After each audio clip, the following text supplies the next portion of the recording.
All right, just wanted to let you know the reason why we decided to hold this news conference is because parents were concerned. It involved a student here at Broadmoor High, and we wanted to let everyone know the circumstances surrounding this actual shooting.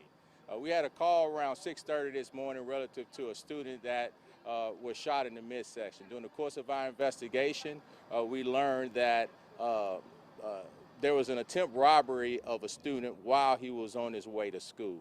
Now, through the hard work of our law enforcement officers and through the course of the investigation and them putting in all the man hours, we learned that the suspect that we had previously been looking for in a robbery that occurred earlier this month committed this robbery. So we were in haste of identifying that person. We did a search warrant of the home. We were able to locate vital information and evidence that's pertaining to the case. This guy is now in custody, and this 15-year-old suspect is being booked in juvenile detention. Now, through the hard work with the school system and Dr. Narcisse, we've been putting forth efforts to make sure that the school systems have the proper security in our working together and providing those resources.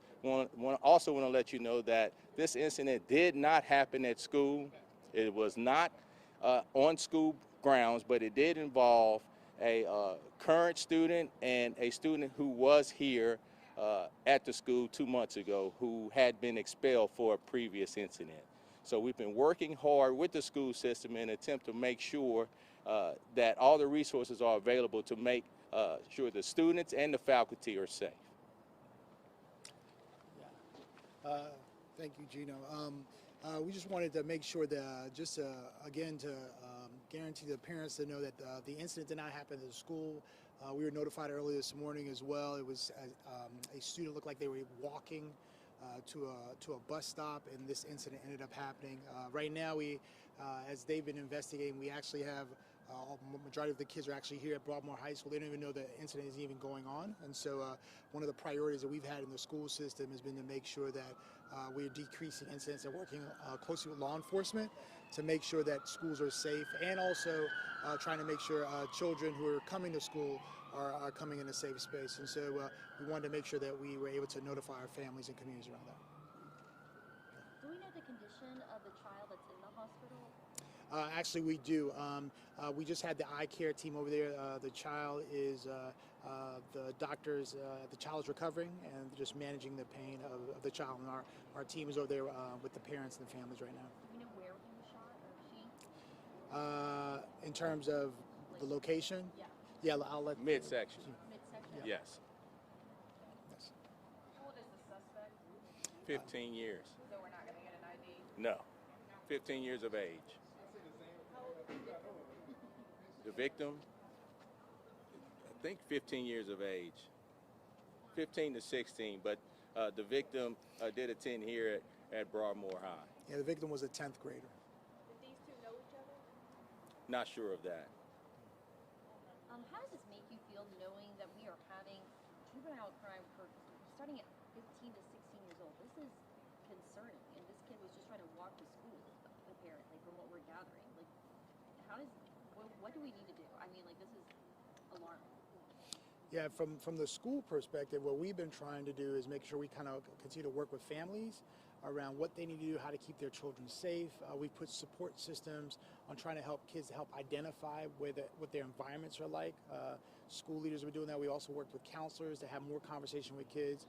One of the things we put in place is we've decreased the ratio of counselor to students, so they can have more conversation with kids, and also working with the mayor's office around safe, healthy, and hopeful, around safe passages, and all those components. This is not widespread across all of our schools, but there are particular neighborhoods and communities that we have to be much more aggressive about in terms of trying to ensure that we decrease incidents. And to add with that, Chief Paul has been working hard with the community. We've been going out to a lot of community small talks in an attempt to come up with solutions and find out what the problem is. So first the problem, then come up with solutions. So we're working together with all the nonprofit agencies. Chief Paul has been pushing very hard in the community with reaching out to all resources that are available, the school system, nonprofit, domestic violence association. So we've been pushing hard at combating crime. Now, when you say about juveniles, been working with the judicial system in an attempt to find resources and providing those particular resources to our youth to find out what's the cause of their problem and how can we prevent future things like this from happening. What's the suspect being charged with? I will be able to give you that additional information later on, but one for sure will be armed robbery, 2 counts. 2 counts. Yes, 2 counts. because there was an incident previous one that happened earlier this month. Should parents be concerned about their children walking to school or walking to the bus? And at this time, at least from the information, we're still learning more about information. This seemed to be more of,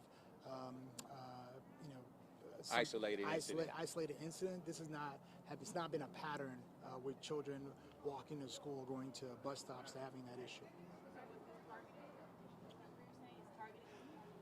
I could not tell you that. Yeah, well, based off the information they received from the previous robbery and this one, I can't say that it was targeted at that particular victim, but this 15-year-old suspect was out committing crimes, opportunity type crimes. He saw a victim, then he would go after that particular victim. So it was a crime of opportunity from what we believe at this particular time.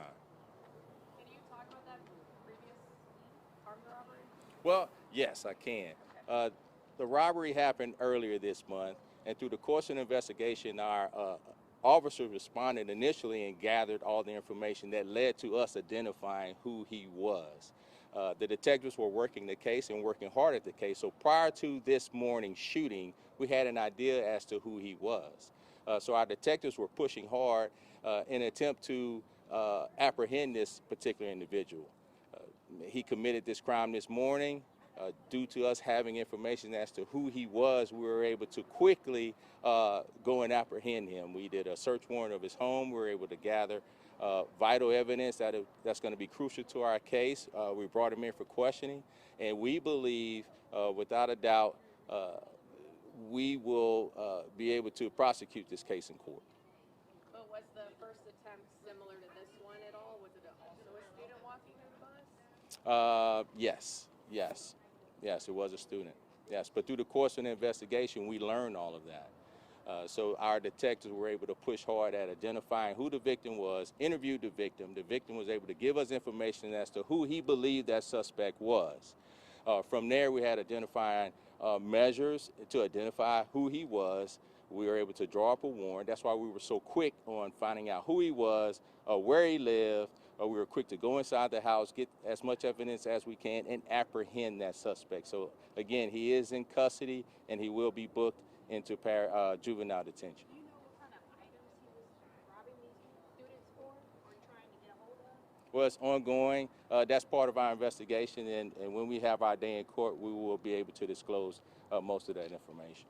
If you knew who the suspect was, why wasn't he arrested before he shot someone?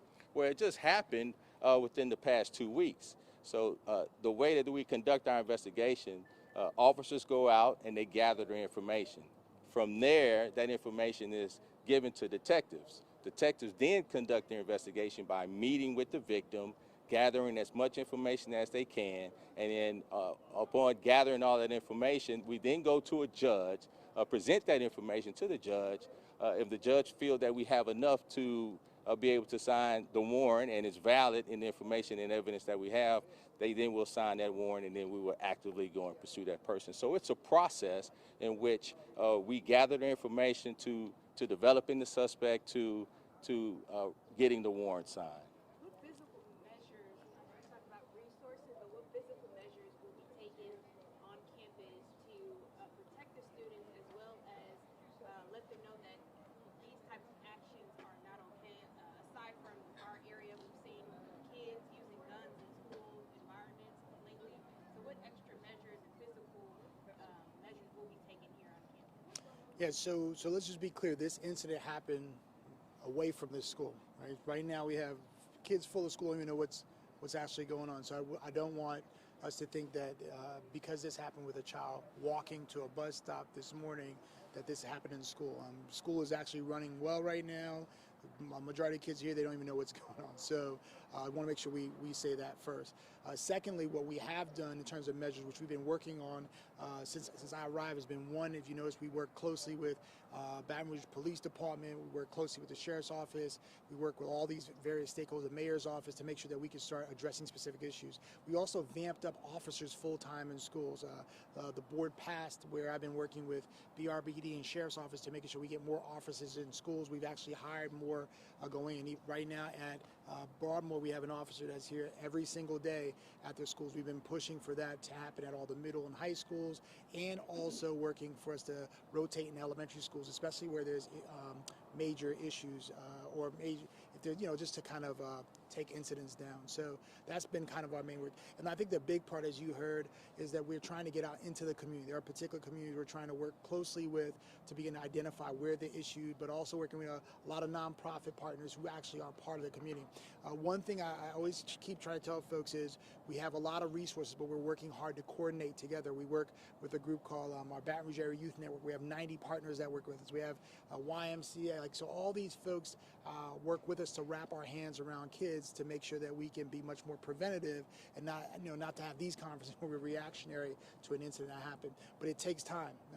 Some of these issues didn't happen yesterday, but there's been a lot of impact that's happened over the last year or two to help decrease incidents, and so we're being much more aggressive around that. Even with this space that happened here, we're trying to work on information together, make sure that the kids feel safe, engage with their families to know what to do, and help them to kind of navigate. Any thoughts or comments in general on kids and juveniles getting a hold of weapons? Any thoughts or comments to families? Well, I can say what we've been pushing hard. Chief Paul has been pushing this narrative since the beginning. We ask that families get involved. We cannot do it by ourselves. It's a collective effort.